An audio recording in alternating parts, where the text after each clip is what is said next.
4 passos para a criatividade. O processo criativo. Os 4 passos apresentados a seguir são a explicação mais condensada, completa e simples que descobri sobre o funcionamento da mente criativa.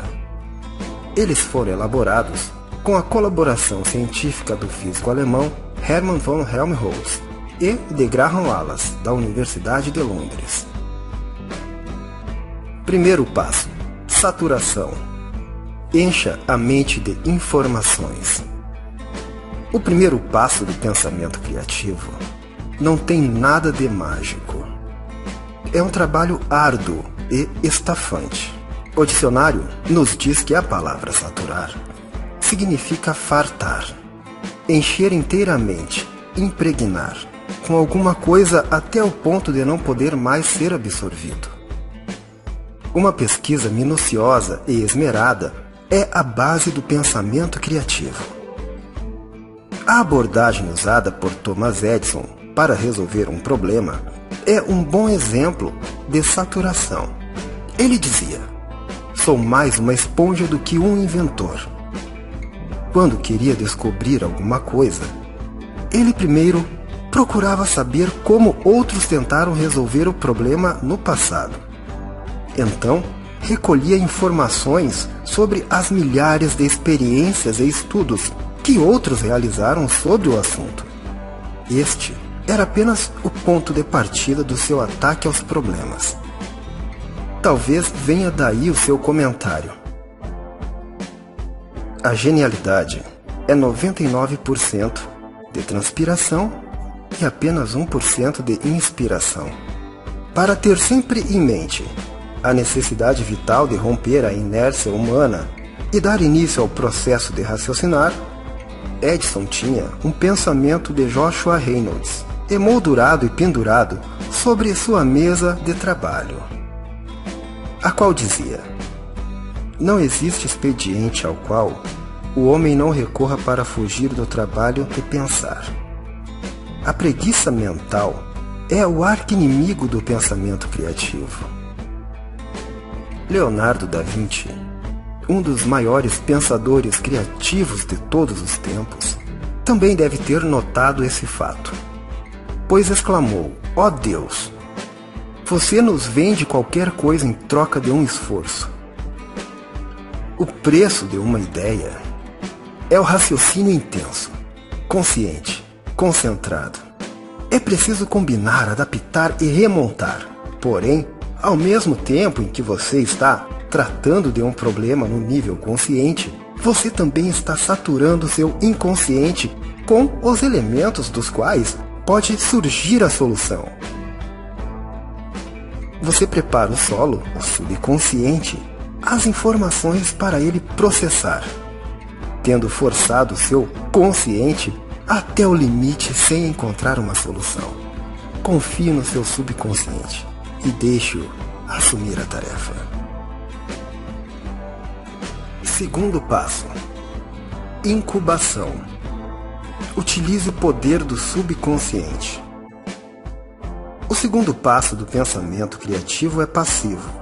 Fique tranquilo. Relaxe. Solte-se. Não pense no seu problema e deixe-o em banho-maria no seu subconsciente. O subconsciente é o depósito de tudo que você aprendeu e experimentou na vida. De alguma maneira misteriosa, ele trabalha enquanto você relaxa, convertendo as informações que você lhe deu em novos conceitos e padrões. O relaxamento é a chave do funcionamento do subconsciente. Helmholtz dizia que as melhores ideias lhe vinham durante a subida de uma montanha num dia ensolarado. Outros acham que a melhor maneira de deixar o subconsciente trabalhar é jogando golfe, pescando, ouvindo música ou lendo histórias policiais. A maioria das vezes, o relaxamento remove instantaneamente os bloqueios mentais. Um cientista que trabalhara até tarde da noite tentando resolver um problema decidiu largar tudo e ir dormir. Ao tirar o problema da mente consciente, e abaixar-se para desamarrar o cadarço do sapato, a solução se acendeu em sua mente. O fato de intercalar a tensão mental com os breves momentos de relaxamento, beber um copo d'água, olhar pela janela, ler alguma página de um livro, liberará um fluxo de novas ideias do seu subconsciente. A cada dia que passa, mais e mais pessoas no mundo dos negócios baseiam-se em suas decisões na intuição, o que constitui uma conscientização do poder do subconsciente. Para uma de minhas palestras, um artista plástico criou um pequeno personagem para representar o subconsciente. Nós lhe demos o nome de Sub.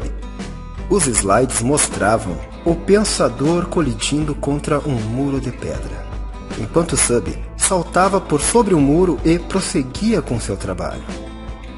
Ou então, o pensador dormindo enquanto Sub escrevia à máquina, preparando as manchetes que o pensador precisava para o dia seguinte. Em outros, ainda, Sub apresentando uma lista de ideias que o pensador precisava. Essas ilustrações revelaram-se sensacionais para transmitir à minha plateia uma ideia do poder do subconsciente. A melhor hora de comandar o subconsciente é a hora de dormir. Repasse mentalmente seus problemas, um a um. Diga a si mesmo que terá as soluções pela manhã. Fique na expectativa. Sub sempre se revela um bom parceiro. Ponha-o para trabalhar. Ao utilizar o poder mágico do subconsciente, sua criatividade se estende pelas 24 horas do dia, trabalhando e descansando, acordado e dormindo. Você multiplica seu poder de realização.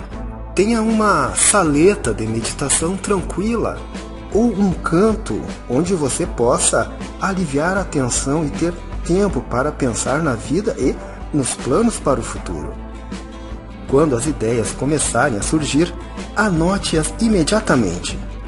Muitas ideias boas se perderam para sempre porque as pessoas confiaram em sua memória. A memória mais forte é mais fraca do que a tinta mais clara, diz um provérbio chinês. Tenha sempre um caderno em mãos e o outro na sua mesinha de cabeceira. Quarto passo: verificação. Confira, avalie e burilhe as ideias. Helmholtz restringiu sua análise das etapas do pensamento criativo aos 3 passos que acabamos de ver: saturação, incubação e iluminação. De fato, esses 3 passos englobam o processo criativo. O quarto passo, verificação, refere-se a provar, confirmar e comprovar as ideias. Este quarto passo foi acrescentado por Graham Wallas, da Universidade de Londres, outro pesquisador pioneiro nas técnicas do pensamento criativo. É perfeitamente lógico que a verificação venha no final do processo criativo, pois aplicá-la antes causaria uma interrupção no fluxo de ideias. Pensar ou dizer, não dá para fazer, não vai dar certo, é impossível, faz com que o fluxo de ideias pare imediatamente. Tanto no raciocínio individual quanto em grupos, o primeiro objetivo deve ser o de criar a maior quantidade possível de ideias. Todas elas devem ser anotadas. As boas e as más, as absurdas e as ridículas, da maneira como elas vêm, sem tentar julgar o seu valor, criar um estoque de ideias. E então vem a fase da verificação. Ao fazer a revisão e avaliação, você constatará que o estoque de ideias é uma mina de ouro em matéria de possibilidades. Depois de uma análise mais acurada, pode-se descobrir que a ideia que você achou ridícula contém uma sugestão para uma abordagem completamente nova de um problema importante. Uma ideia que a princípio lhe pareceu forçada pode abrir o caminho para o desenvolvimento de um novo produto. Uma ideia que parecia maluca pode servir de tema para um comercial. Você encontrará ideias brutas que podem ser buriladas e aproveitadas. Encontrará ideias selvagens que podem ser domadas e utilizadas para tarefas específicas. Algumas serão descartadas, é claro, mas muitas serão consideradas de valor inestimável. A verificação deve ser feita por uma comissão de pensadores criativos experientes, que conhecem o valor das boas ideias. Uma das maiores organizações industriais dos Estados Unidos tem um lema para seus engenheiros que exprime em uma frase a abordagem dinâmica do pensamento criativo. Deixe sua imaginação voar solta.